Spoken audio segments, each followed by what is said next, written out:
Kozhikode വെസ്റ്റിലിലെ fisheries കോംപ്ലക്സിൽ മൂർഖൻ പാമ്പിനെ കണ്ടെത്തി. ബീച്ചിലുള്ള ഫിഷറീസ് ട്രെയിനിംഗ് സെന്റർ ബിൽഡിംഗിലാണ് പാമ്പിനെ കണ്ടത്. വർഷ ഗിരീഷ് കോഴിക്കോട് നിന്ന് ചേരുന്നതിന്റെ കൂടുതൽ വിവരങ്ങളുമായി മുമ്പ് അവിടുത്തെ ദൃശ്യങ്ങൾ കൂടി ഇപ്പോൾ പ്രേക്ഷകർ കാണുന്നുണ്ട്. പാമ്പിനെ അവിടെ നിന്ന് പിടിച്ചു, അതിനെ പിടിച്ച് മാറ്റിയിട്ടുണ്ട്.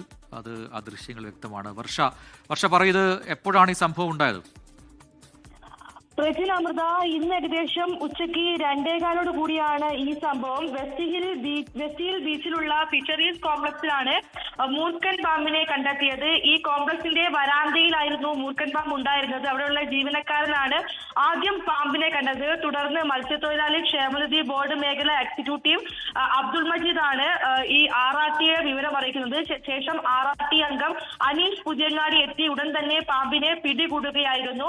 മൂർഖൻ പാമ്പിനെ പിടികൂടി സുരക്ഷിതമായി കൊണ്ടുപോയിട്ടുണ്ടെന്നുള്ളതാണ് ലഭിക്കുന്ന വിവരം. എന്തായാലും വളരെയധികം ഈ ജീവനക്കാരെ എല്ലാം ആദ്യമാക്കുന്ന പ്രശ്നം തന്നെയാണ് ഉണ്ടായിട്ടുള്ളത്. ഈ ഒരു ഫിഷറീസ് ഓഫീസിന്റെ ചുറ്റുപാടുമായി കാടുകളുണ്ട്. അതിൽ നിന്ന് വളരുന്നതാണ് പ്രാഥമിക നിഗമനം. എന്തായാലും പാമ്പിനെ പിടികൂടിയതോടെയാണ് ജീവനക്കാർക്ക് ആശ്വാസമായത്. ശരി.